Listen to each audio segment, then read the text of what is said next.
हम ये जानने की कोशिश करेंगे कि इस बार क्या वाकई मोदी सरकार वो बजट दे पाएगी जिसका देश को इंतजार है, जो देश की किस्मत बदल सकता है। Shankar, I will start with you. मेरा पहला सवाल आपसे है, क्योंकि आप ग्लोबल पर्सपेक्टिव भी लेते हैं, इंडियन पर्सपेक्टिव भी काफ़ी बारीकी से देखते हैं, and you will have a interesting view. तो क्या वाकई ये budget make in India budget होगा, देश की किस्मत बदलने वाला बजट होगा? क्या लग रहा है आपको? ये सरकार आई है एक सर्टेन प्लेटफॉर्म पे कि डेवलपमेंट है और रोजगार है, मैन्युफैक्चरिंग है। अब ये बहुत बड़ी बात है, ये कोई छोटी बात नहीं है। डेवलपमेंट एक बहुत बड़ी बात है। अब उसको इस बजट में कहां तक ये हमें ये दिखा सकते हैं कि ये सरकार कर पाएगी और क्या एग्जैक्ट रोड मैप है, ये कोई आसान चीज नहीं है। तो मेरी एक तरह से एक सहानुभूति है वित्त मंत्री के साथ कि मतलब सचिन तेंदुलकर से भी ज्यादा एक्सपेक्टेशंस हैं इस इनिंग्स के ऊपर कि कितने रन बनेंगे इनके। तो मैं थोड़ा सा कंजर्वेटिव रखूंगा अपने आप को इस बार, क्योंकि अभी भी इनको जो देखा गया है पिछले 9 महीने से, थोड़ी कंजर्वेटिव रही है सरकार in terms of taking big decisions. Okay, वो क्यों है ये मुझे बात समझ में नहीं है, लेकिन जनरल परसेप्शन भी ये है कि उतने बड़ी आकांक्षाएं उन्होंने नहीं दिखाई जो इलेक्शन के पहले दिखाई गई थी। तो शायद अब इस बार ये मैंडेट दिया गया होगा प्रधानमंत्री मोदी जी से टू मिस्टर जेटली कि भाई अब हमें ये दिखाना पड़ेगा जो हम लोगों ने बातें कही थी इलेक्शन के पहले, अब उसको दिखाने का वक्त आ गया है। इन पर्टिकुलर इन लाइट ऑफ जो दिल्ली के चुनाव के जो नतीजे आए थे उसके बाद तो दिखाने की अब मतलब ये कोई जरूरत नहीं है। अब ये बिल्कुल एक डू और डाई इनिंग्स आप ये समझ लीजिए है। तो आपको लगता है असर पड़ेगा ये जो चुनावी नतीजे थे उसका? बिल्कुल 100% पड़ेगा। मेरा सवाल होगा रिदम से। अभी शंकर साहब ने जस्ट कहा कि एक्सपेक्टेशंस मीट करने का टाइम आ गया है, तो आपको क्या लगता है what could be the proposals by government in line with the make in India call? Budget होता है सरकारी टैक्स और खर्चे का एक आकलन। तो ये सिंपल एक अप्रोच है और उससे ज़्यादा कॉम्प्लिकेटेड नहीं है। तो टैक्स में क्या कर सकती है? अभी सरकार के पास बहुत फ्लेक्सिबिलिटी है। एक्चुअली अगर आप देखिए पिछले 20 सालों में कोई भी सरकार के पास इतनी फ्लेक्सिबिलिटी नहीं रही है जो ये सरकार के पास है, क्योंकि तेल के दाम बहुत नीचे आ गए हैं। तो उससे लेके करीबन 1% जीडीपी का, तो आप मान लीजिए कुछ 18-20 बिलियन डॉलर का एक उनके पास कॉर्पस आ गया है। तो उस कॉर्पस को आप खर्च में कर सकते हो, इंफ्रास्ट्रक्चर बना सकते हो, टैक्स कट कर सकते हो, लेकिन करना तो यही 2 हेड्स में है, या तो आप टैक्स कट दे दो या तो आप खर्चा कर लो। मेरा ये मानना है कि दोनों का थोड़ा थोड़ा हिसाब होगा, बट बजट यही करता है। अब जहां रही बात मेक इन इंडिया की, मेरे हिसाब से उसमें जो काम है वो काफी बजट के बाहर है। अगर आप सोचते हो कि मेक इन इंडिया बन जाएगा मैट के रेट को कम करके, तो मुझे नहीं लगता है मेक इन इंडिया का मैट के रेट के साथ कुछ लेना देना है। लेकिन अगर कुछ हो सकता है बजट में तो वो है एक विजन टैक्स के सिलसिले में, क्योंकि आज सबसे बड़ा ये आएगा, ये विजन दिखेगा। तो सबसे बड़ी जो दिक्कत है आज इंडिया में इन्वेस्ट करने की वो है हमारे टैक्स लॉज जो बहुत ही ओपेक है, जिनके कारण बहुत कोर्ट में लेजिस्लेशन होता है और बहुत समय खराब होता है। तो वहाँ सरलता आई तो आई थिंक ये बजट मैं मान लूंगा कि मेक इन इंडिया को एक पुश दे रहा है। लेकिन आएगा कि नहीं ये मुझे पता नहीं है मीर, आई डोंट नो, वो कहना मुश्किल है। लेकिन निर्मल, मैं आपसे जानना चाहूँगा कि मार्केट में ऑलरेडी इतनी एक्सपेक्टेशंस बिल्डअप हो गई हैं और आप देख ही रहे हैं वैल्यूएशन जिस तरह की है। तो मैं, जो लोग हमारे दर्शक हमारे साथ हैं, उनके बिहाफ पे मेरा बस यही सवाल है आपसे कि पोस्ट बजट होगा क्या मार्केट में? इज इट फुल्ली फैक्टर्ड इन एक अच्छा बजट, या फिर कोई ऐसी सरप्राइज है जिसका मार्केट को इंतजार है, it can still sustain? What is your view and what is your strategy?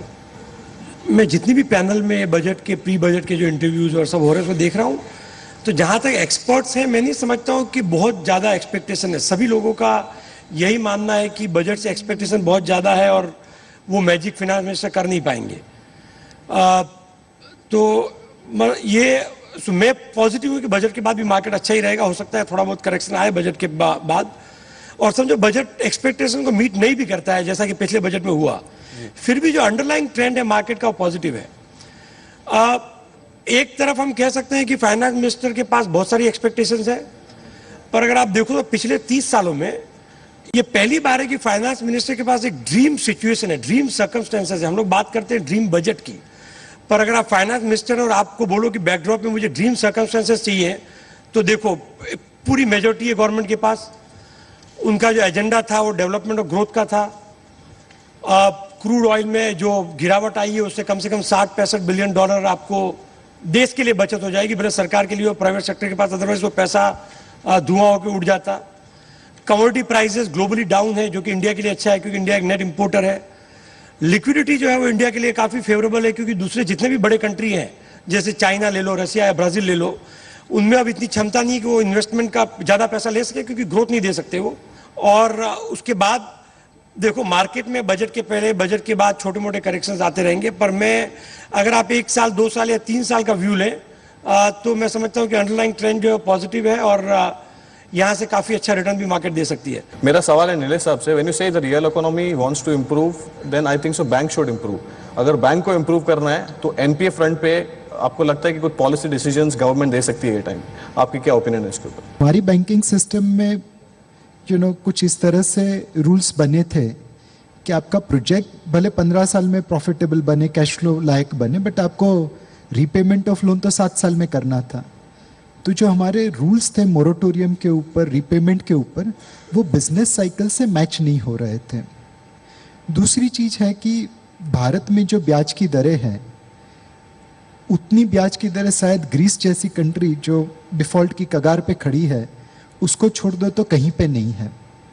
आधी दुनिया के ब्याज के दर 0% से 0.25% के आसपास है और बाकी आधी दुनिया 0.25 से 4% के आसपास ऐसे है। एनवायरनमेंट में बिजनेस कैसे करें? If you compare with China and Japan, वहां पे तो बहुत कम है rates. So, how do you go it?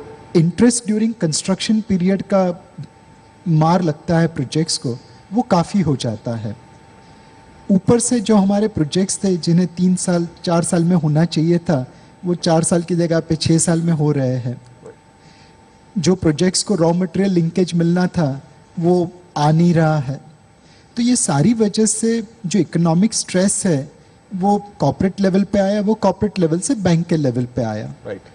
और नीलेश, इसमें I will come back to this point, लेकिन इससे पहले क्योंकि बैंक की बात इतनी हो रही है, आशीष मैं आपका व्यू चाहूंगा। ये जो जनधन और उसे लेकर इतना ज़्यादा प्रचार हुआ है, इनफैक्ट 7 करोड़ से ज़्यादा अकाउंट भी खोले गए हैं, तो ये एक रोड मैप है सरकार का। लेकिन दूसरा जो हिस्सा है इसका वो है कि ज़्यादा से ज़्यादा इन्वेस्टमेंट एवेन्यूज़ ओपन करें लोगों के लिए, चाहे वो इक्विटी में पार्टिसिपेशन हो, म्यूचुअल फंड्स में हो।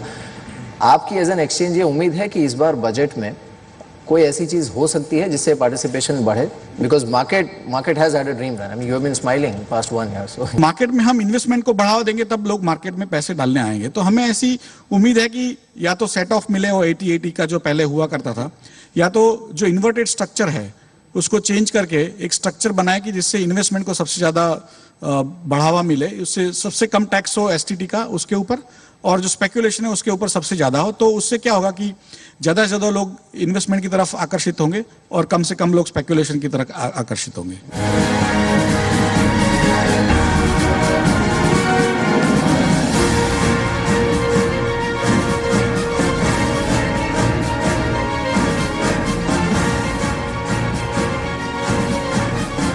सॉरी अशोक।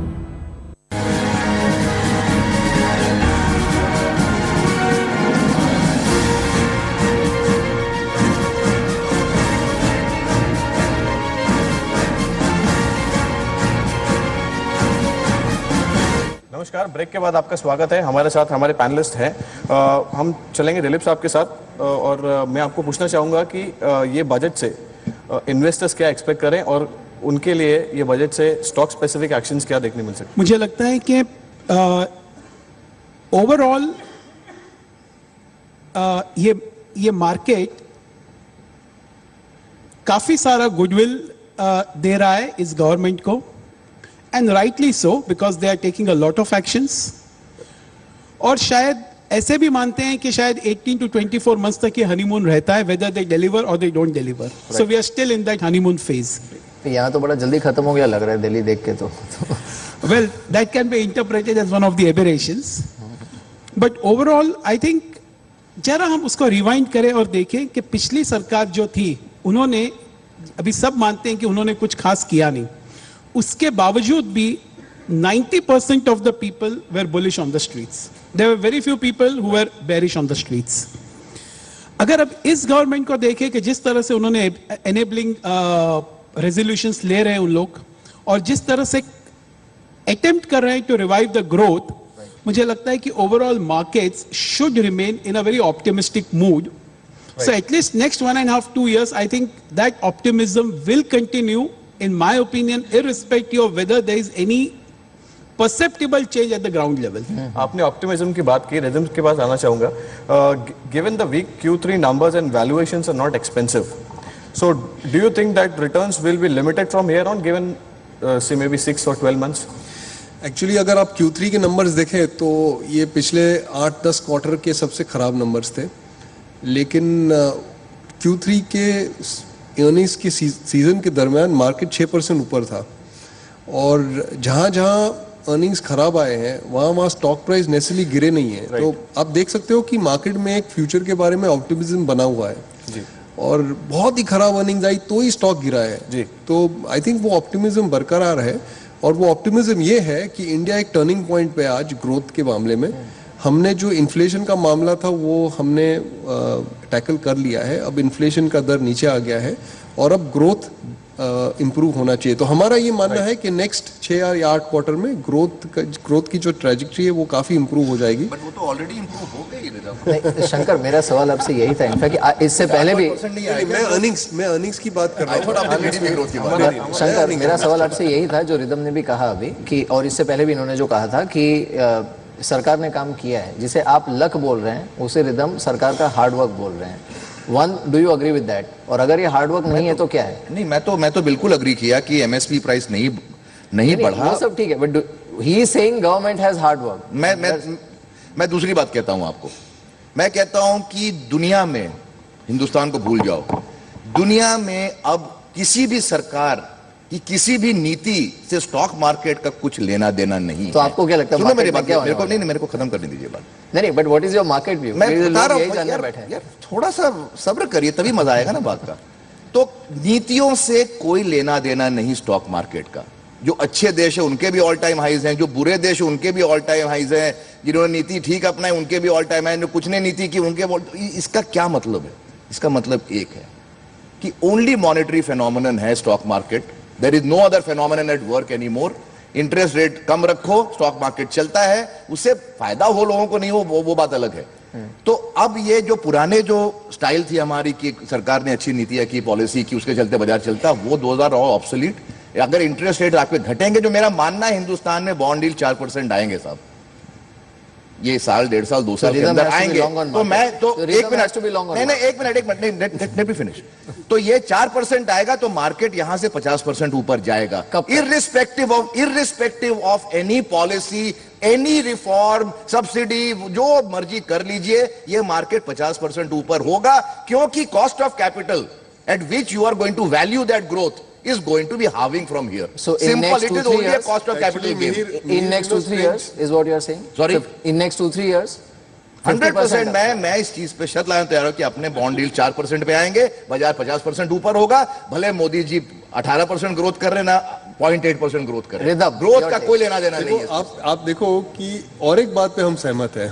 ओके, तो हमारा भी मानना है, 2 साल का फोरकास्ट हमने नहीं किया है, लेकिन हमारा जो ऑफिशियल फोरकास्ट है कि ये साल central bank 150 basis point rate काटेगी और बाजार, हाँ नहीं, टोटल मिला के मतलब 2500 और टोटल मिला के आपके जो मार्केट इंटरेस्ट है वो 200 बेसिस पॉइंट गिरने वाले हैं.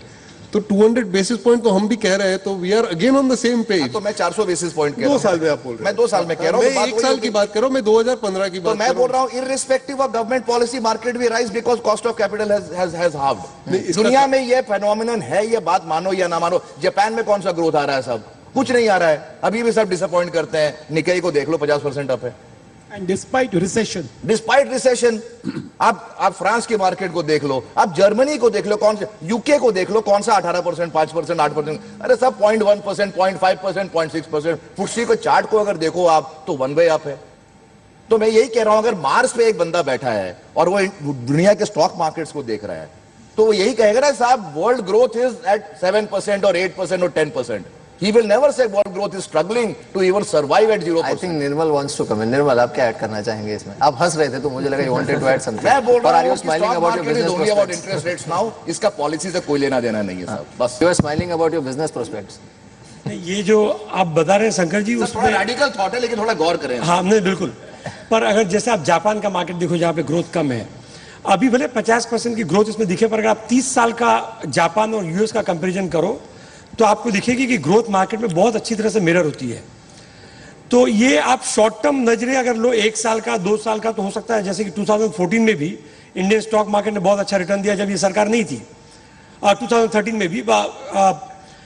पर ये अगर आप थोड़ा लंबा, अगर आप 5 साल या 10 साल का कोई भी किसी भी मार्केट का आप ले लो, अगर ग्रोथ नहीं है तो मार्केट 10 साल नहीं चलता है, कोई भी मार्केट। तो मैं समझता हूं कि अगर इन्वेस्टर हैं आप और आप समझते हैं कि आपको लंबे टाइम में वेल्थ क्रिएट करना है और 1 साल या 2 साल में मतलब आपको नहीं देखना है, तो सरकार की नीतियों का काफी असर होगा। और अगर सरकार की नीतियां और किस्मत दोनों साथ चले तो बहुत ही अच्छा है देश के लिए, मतलब गोल्डन टाइम पीरियड होगा। और अगर बॉन्ड यील्ड यहाँ से आधी हो जाती है तो आप स्टॉक मार्केट क्यों खरीदो? बॉन्ड खरीदो तो भाव डबल हो जाएंगे आपको। अगर आप 10 साल की मैच्योरिटी के बॉन्ड ले ले तो 4% पे आपको 50% से भी ज्यादा रिटर्न मिलेगा, तो भी हाँ, तो फिक्स इनकम भी लो और बिल्कुल। पर आई थिंक मतलब ये अगर हम एक लाइट वे से करें तो बात सही है, पर सरकार की नीतियां बहुत इंपॉर्टेंट है आपके और हमारे लिए।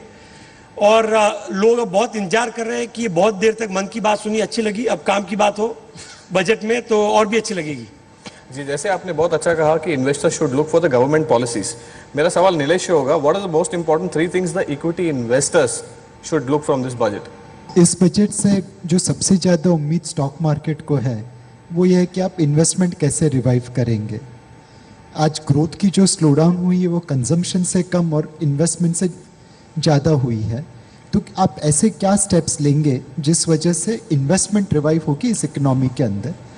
एंड इसमें थोड़ा मार्केट को एक शक है कि इन्वेस्टमेंट रिवाइवल इस बार गवर्नमेंट एंड पीएसयू से होगी, प्राइवेट सेक्टर बाद में फॉलो अप आएगा। सेकंड चीज़ जो ये है कि आज तकदीर से आपकी जेब में 1.5 लाख करोड़ रुपए आ रहा है, उसको आप कहाँ पे स्पेंड करोगे? वो रिफॉर्मिस्ट स्पेंडिंग होगी, पॉपुलिस्ट स्पेंडिंग होगी।